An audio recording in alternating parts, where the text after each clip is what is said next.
যারা 15.5 বছর ছিল তারা আমাদেরকে যতটা ক্ষয়িষ্ণু থেকে ক্ষয়িষ্ণুতে পৌঁছে দিয়েছে, আমরা জানি না আমরা কিভাবে বাংলাদেশকে সামনের দিকে নিয়ে যাব।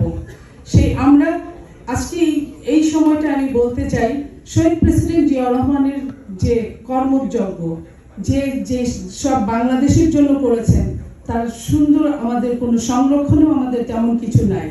আমাকে কোনো একটা দলের একজন উপরের শ্রেণীর একটা লোক বলেছিল যে আমি ওনার উপরে পিএইচডি করতে চাই, কিন্তু আপনাদের ওখানে তো আমি আসলে খুব খুঁজলাম, তেমন কোনো ভালো বই, তেমন কোনো তথ্য, যাও বা তথ্য ছিল সেটাও ফ্যাসিস্ট সরকার এটাকেও ডিলিট করে ফেলেছে।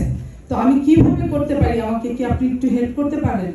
তো আমরা আসলে তাকে ওইভাবে হয়তো সহযোগিতা করতে পারি নাই।